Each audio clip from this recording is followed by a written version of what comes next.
అందరికీ నమస్కారం. నిన్న మాజీ ఎమ్మెల్యే రాచమల్లు ప్రసాద్ రెడ్డి గారు మా పైన పెట్టిన ఆరోపణలపై ఈరోజు ఆయనకు కౌంటర్ చేయాల్సిన పరిస్థితి ఉంది. ఎందుకంటే రాచమల్లు ప్రసాద్ రెడ్డి అబద్ధాన్ని నిజం చేయడంలో ఎంత దిట్టో, ప్రతిదీ అబద్ధం విషయంలో ఒక్కటి కూడా వాస్తవం మాట్లాడుకోకుండా అన్ని అబద్ధాలు చెప్పినాడు. దీనికి కూడా క్లారిటీ ఇవ్వాలని ఈరోజు ప్రెస్ మీట్ పెట్టడం జరుగుతుంది.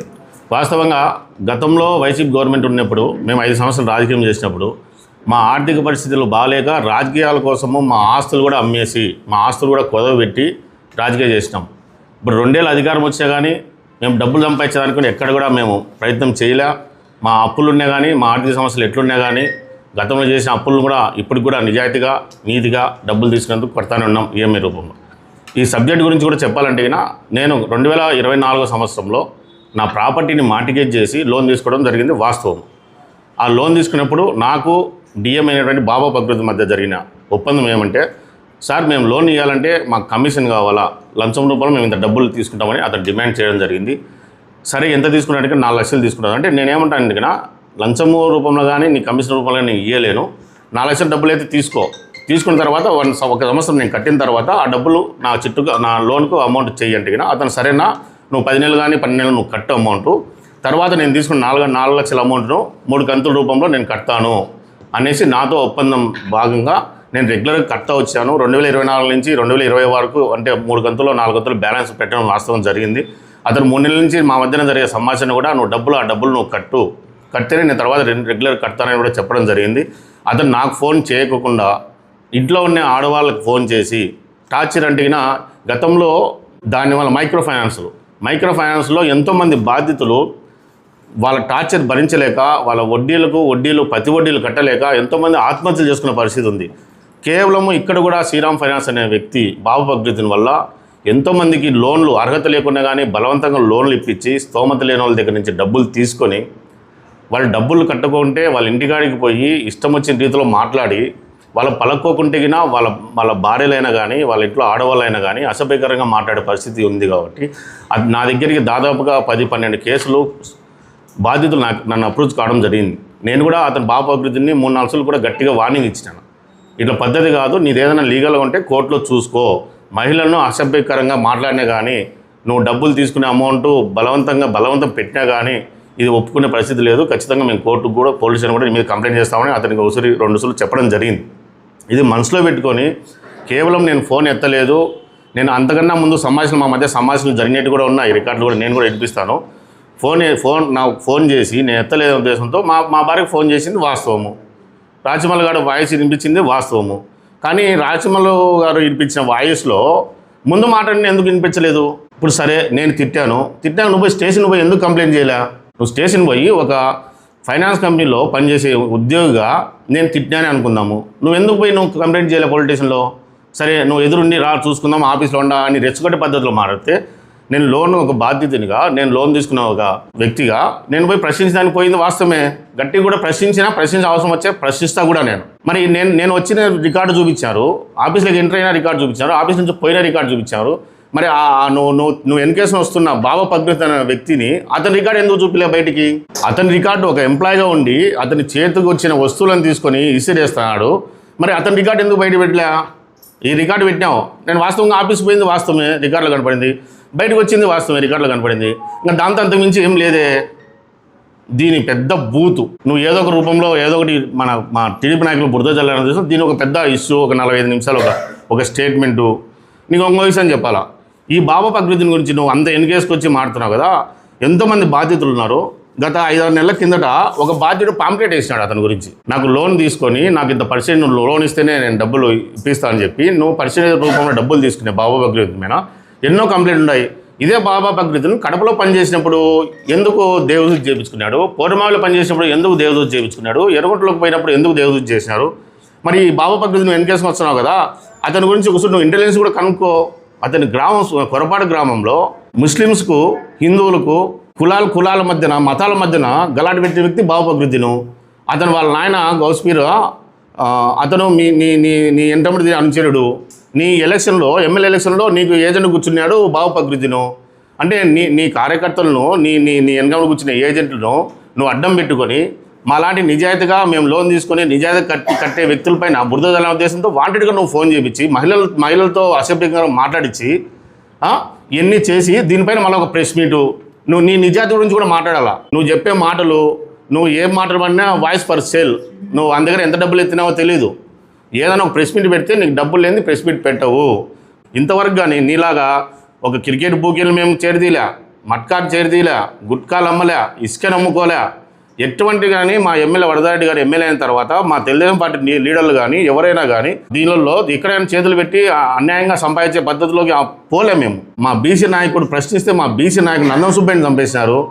మీరు రోడీజం చేసేది, మేము ఎక్కడైనా రోడీజం చేయలే. వాస్తవంగా నేను చేసింది వచ్చింది పోయిందంత రికార్డులో ఉంది, ప్రజలందరూ చూసినారు, ఈరోజు నవ్వుకుంటున్నారు. అవునయ్యా, ప్రశ్నించేదానికి ఇప్పుడు పోయినప్పుడు దాని వీడియో చూసి పెట్టినావు అంటే ఇంట్లో మహిళలకు ఫోన్ చేసి, అదే మీ భార్యకు ఫోన్ చేసి ఫైనాన్షియల్ ఫోన్ చేస్తే ఒప్పుకుంటావా? నీ విషయానికి వచ్చాం. నువ్వు గతంలో నువ్వు ఎమ్మెల్యే కాకముందు అంటే అధికారం లేకుండా ముందు ఎమ్మెల్యేగానే ఉన్నావు. నువ్వు బెంజ్ కారు హెచ్డిఎఫ్సి బ్యాంక్లో కుదవ పెట్టుకున్నావు. లోన్ వాళ్ళు నీ ఇంటికాడికి వచ్చి నువ్వు ఎన్ని బూతులు తిట్టినావయ్యా? నీ కారు తీసుకుపోయి హైదరాబాద్లో పెట్టి నీ చేతి అయితే మీ ఎవరి చేతి అయితే తెచ్చుకోపోరా? ఇంకా చెప్పకూడదు అన్ని బూతులు తిట్టినావు. నువ్వు అన్ని నోట్ల నుంచి వచ్చేటన్ని వేదాలా ఏమన్నా? మేము దౌర్జన్యం చేయలే అంటావు. మీ దౌర్జన్యం అంటే దౌర్జన్యానికి ఏంది? ఇక్కడ ఎవరు ఉండేది? మీ బామర్ది. మీ కుటుంబంలో 2 రోడ్డు సీట్లు ఉన్నారు, ఒకరు కాదు 2 రోడ్డు సీట్లు ఉన్నారు. ఇదే గవర్నమెంట్లో, టీడీపీ గవర్నమెంట్లో గతంలో వచ్చే నువ్వు శ్రీరామ్ గారు సీఏ కానీ గొప్పగా పొగుడుతుంటావు కదా. పోలీస్ డిపార్ట్మెంటు తెలుగుదేశం పార్టీ వచ్చిన తర్వాత నీతి నిజాయితీగా ఉండే డిపార్ట్మెంట్ అందరినీ కోరి తెలుగుదేశం పార్టీ నియమించుకునేది. ఎవరైనా నిజాయితీగానే ఉంటారు డిపార్ట్మెంట్లో వచ్చినాక. నువ్వేదో గొప్పగా పొగిడి ఆయన చేసినంత మాత్రాన మీ బామర్ది ఏం రోడ్డు సీటర్ కాదని పక్కనే నిలబెట్టా. మీ బామర్దిని పెట్టాడు, మీ బామర్ది కూడా ఇక్కడ ఉన్నాడు. రోడ్డు సీటర్ ఎందుకు ఓపెన్ చేస్తారన్నా? ఇదే శ్రీరామ్ చిట్స్లో నేను కపిల్లో మేయర్గా ఉన్నప్పుడు హర్షవర్ధన్ రెడ్డి అనేసి మీ ఏరియా మీ ట్యాంకుల దగ్గర వాటర్ ట్యాంక్ దగ్గర ఒకతను మీ ఫాలోవరే మా చిట్ ఫండ్ కంపెనీలో పనిచేస్తున్నాడు నా కింద. మీ బామర్ది బంగారెడ్డి వచ్చినాడు మా ఆఫీస్లోకి. దౌర్జన్యంగా 10 మందిని మనసులు వేసుకొని వాడిని కొట్టాలా, ఏపుతాం, పీకుతామని. ఇదేమంటారన్నా? ఇది నా రోడ్డు చేయమంటేనా? నేను బాధ్యతను కాబట్టి నేను ఆఫీస్కి పోయినా. నేను బాధ్యత కాబట్టి ఒక ఇంట్లో మా మహిళకు మా భార్యకు ఫోన్ చేసినా కాబట్టి ఆఫీస్ కాడికి పోయినా. మహిళలు కాదు కట్టేది, డబ్బులు నేను కడతా అని. నీకు మా మహిళ ఎంప్లాయ్ కాదు, నా ప్రాపర్టీ పెట్టి మాటికే తీసుకున్నాను. నీకు మా ఇంట్లో ఒకటి ఆల్టర్నేట్ నెంబర్ కావాలంటే మా భార్య నెంబర్ ఇచ్చినా నేను, అంతే. నా ఆర్థిక లావాదేవీలకు మా ఎమ్మెల్యే గారికి ఏం సంబంధము? నేను పోయినా అక్కడ తప్పు ఉంటేనా వాస్తవంగా ఎఫ్ఐఆర్ కట్టింటారు. తప్పు తప్పే, ఒప్పు ఒప్పే. తెలుగుదేశం పార్టీ గవర్నమెంట్లో తప్పు ఎవరు చేసినా కానీ తప్పు తప్పే, ఒప్పు ఒప్పే. నువ్వు తప్పు చేసా కానీ ఈశ్వరు దొరికినా నా మీద కేసు పెట్టి అంటున్నావు కదా. నువ్వు దొరికినప్పుడు కూడా నీ మీద ఖచ్చితంగా ఎఫ్ఐఆర్ కూడా ఫైల్ అవుతుందన్న. దాని గురించి తొందరపడకు. మీ గరిసపాటి మీ చెల్లి ఏం చేసిందన్న? పూజ ఇంటర్నేషనల్ స్కూల్లో పోయి అక్కడ పనిచేస్తున్నటువంటి టీచర్లను నానా బూతులు తిడుతూ 5 లక్షల డబ్బులు డిపాజిట్ చేసిన అమౌంట్ ఎన్నికి ఇవ్వమని, ఈకుంటేనే ఇక్కడే చంపేస్తా అని, నా మీద 150 కేసులు ఉన్నాయి, నువ్వు నా కథ నీకు తెలియదు, బయటకు వచ్చానే చంపేస్తా, బాడీ కూడా లేకుండా చేస్తా అని వాళ్ళు బ్లాక్మెయిల్ చేస్తే, వాళ్ళ ఆడకూతుర్లన్నా నీకు భలే అభిమానం కదా, మాటల్లో భలే చెప్తావు కదా. నీ ఆడకూతుళ్ళు అక్కడ ఉన్నటువంటి పూజ ఇంటర్నేషనల్ స్కూల్లో పనిచేసే ఆడకూతుళ్ళు ఆడబిడ్డలు వచ్చి, సార్ ఇట్లా మీ దగ్గర ఉండే గడిచిబారి లక్ష్మీదేవి మమ్మల్ని చంపుదాన్ని బెదిరిస్తుంది, 5 లక్షల డబ్బులు ఇవ్వమంటుంది, మా అకౌంట్లన్నీ సీజులో ఉన్నాయి సార్, మీకు కూడా విషయం తెలుసు కదా, మేము బతికేదానికి పిల్లలు చదువులు చెప్పుకోవడానికి మాకు తినేదానికి ఇబ్బందిగా ఉంది, ఈ టైంలో ఎట్లా వస్తుంది, సీజింగ్ నుంచి వస్తే అమౌంట్ ఇస్తాం సార్ అని వాళ్ళు నీకు రిక్వెస్ట్ చేయకపోతే వాళ్ళు నానా బూతులు తిట్టి పంపించాం. ఇంకా కాక రూరల్ స్టేషన్ పోయి కంప్లైంట్ ఇచ్చారు. కంప్లైంట్ కడితే నువ్వేం చేసినావన్నా? నువ్వు రోడీజం చేసినావు. స్టేషన్ కాడికి 100 మందిని మనుషులు తీసుకుపోయి కేసు ఎట్లా కడతారు, ఏ విధంగా కడతారని వాళ్ళు బ్లాక్మెయిల్ చేసేదానికి పోయారు. పోలీసులు ఏం బెదర్లే. నువ్వు ఎమ్మెల్యేగా ఉన్నప్పుడే మీ క్రికెట్ బూకి ఖాజాను 1 టౌన్ పోలీసులు అరెస్ట్ చేసి స్టేషన్లో పెట్టినారు. నువ్వు ఆ రోజు ఏం చేసినావన్నా? ఖాజా క్రికెట్ బూకి కాదా? నువ్వు స్టేషన్ మీదకే దాడికి పోయినావు, ధర్నా కూర్చున్నావు, ఖాజాను బయటకు పంపించని డిమాండ్ చేసినావు, చేసి అతను తీసుకుని బయటకు తీసుకొని వచ్చినావు. నువ్వన్నా రౌడీజం చేసేది? డిపార్ట్మెంట్ పైన రౌడీజం చేసేది నువ్వు, అధికార పైన రౌడీజం చేసేది నువ్వు. మా ఎమ్మెల్యే గారు ఇప్పుడు 25 సంవత్సరాలు అవుతుంది, ఒక్క మచ్చలేదే. నువ్వు 5 ఏళ్లలో అధికారంలో ఎమ్మెల్యేగా ఉంటానే నువ్వు ఈ 2500 కోట్లు ఎలా సంపాదించగలేవన్నా? ఎవరన్నా అవినీతిపరుడు? నీ అవినీతిగా చెప్పాలంటే చాలా ఉన్నాయి. మళ్ళీ ఎంప్లాయీస్ గురించి నువ్వు మాడుతున్నావు. నీ గవర్నమెంట్లో మీ అనుచరులు ఇసుక తోలుతుంటే కినా ట్రాక్టర్ అడ్డుకునేదని హైమావతి గారు చంపేదానికి ప్రయత్నించలేదమ్మా? మీ అనుచరులు ప్రయత్నించలేదా? వెంటబడి ఆమె పేరు రాళ్ళ దాడి చేసినారన్నా. ఏం తెలీదు అది నీకు?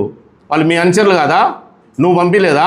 ఇంకొకటి, ఇదే ప్రొద్దుటూరులో ఒక అతను మద్యం తీసుకుపోతామని ఎక్స్చేంజ్ వాళ్ళు తీసిపోయి స్టేషన్లో పెట్టినారు. స్టేషన్లో పెడితేగినా నువ్వు స్టేషన్ పోయి ఏం మాట్లాడతావన్నా? నీ గవర్నమెంటు నీ అధికారం ఉందని ఎస్ఐ గారు చెప్తారు. సార్ తీసుకొచ్చారు, ఇన్ని బాటలు ఉన్నాయి, సీజ్ చేసినాము. ఎస్పీ గారు కూడా ఆర్డర్స్ ఉన్నాయి మాకంటే. ఎస్పీ ఎవరు వాళ్ళ అమ్మ మొగుడు. నీ రోజుల నుంచి ఏమన్నా వేదాలు వస్తున్నాయా? ఇంకొకటి చెప్తా, ఇదే ఎంఆర్ఓ గారు నజీర్ అహ్మద్ ఉన్నప్పుడు ఎంఆర్ఓగా ఆటోనగరు రూమ్ నెంబర్ 11లో పాత ఆటోనగర్లో 650 బస్తాలు దొరికినాయి, బియ్యం బస్తాలు, స్టోర్ బియ్యం. అతను ఎవరు? టోపీ బాయ్, నీ అనుచరుడు.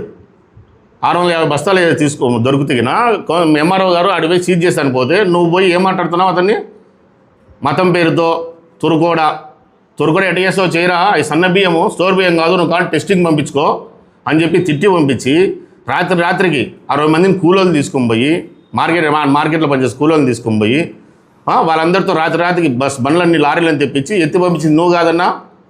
బియ్యం వ్యాపారం చేసేవాళ్ళు మా టీడీపీ నాయకులా? మొత్తం నీతో పాటు ఉండే వాళ్ళందరూ బియ్యం వ్యాపారం చేసేవాళ్ళన్నా, బియ్యం అమ్ముకునే వాళ్ళే. గతంలో క్రికెట్ బూకీలు టౌన్లోకి రావాలంటే భయపడేవాళ్ళు. నువ్వు ఎమ్మెల్యే అయిన తర్వాత నరసింహ అనే క్రికెట్ బూకీ, వాటి నేషనల్ బూకీ, వాడిని తీసుకొచ్చి కండువా కలిపి, మీ వైసీపీ కండువా కప్పి వాడిని పక్కన కూర్చోబెట్టుకొని నువ్వు ప్రెస్ మీట్ ఇచ్చింది నువ్వు కాదా? అసలు బూకీలో పక్కన కూర్చునే స్థాయి కూడా లేని వాళ్ళు కూడా తీసుకొచ్చి నువ్వు డబ్బులు ఎత్తి ₹1,00,00,000 ఎత్తి వాడిని కూర్చోబెట్టుకొని నువ్వు పక్కన ఇచ్చి ప్రెస్ మీట్ పెట్టే స్థాయికి వచ్చావంటే ఎవరన్నా అవినీతిపరుడు? ఇంకోటి కూడా చెప్తున్నాము, శ్రీరామ్ చిట్స్ బాధితులకు మీరు ఎవరన్నా ఫైనాన్స్ తీసుకుంటే గినా, మీ ఆర్థిక పరిస్థితులు బాగాలేకోకుంటే గినా, మీరు కట్టలేని పరిస్థితి ఉంటే గినా దయచేసి నన్ను అప్రోచ్ కావండి. మీ మహిళలను ఇబ్బంది పెట్టినా కానీ, మీతో అవసరపకరణ ఎవరైనా మాట్లాడినా కానీ నన్ను అప్రోచ్ కానీ నేను ఖచ్చితంగా న్యాయ సలహా ప్రకారము న్యాయదేవ తరపు తడదాము. మిమ్మల్ని ఇబ్బంది పెట్టినా కానీ మీరు ఎవరే కానీ ఆత్మహత్య చేసుకోవద్దు. మీరు ఎటువంటి అనారోగ్య చర్యలు తీసుకోకుండా దయచేసి ఏమైనా నా వరకు తీసుకురండి. ఖచ్చితంగా నేను కూడా ఫైట్ చేస్తాను. నేను ఒక్కని బాధ్యత కాదు, ఇతని వల్ల చాలామంది బాధ్యతలు ఉన్నారు కాబట్టి ఖచ్చితంగా వీళ్ళ మీద కూడా ఈ ఎవరు నన్ను అప్రోచ్ అయినా కానీ నేను ఖచ్చితంగా యాక్షన్ మీకు అందరూ సపోర్ట్గా నిలబడతానని చెప్తాను.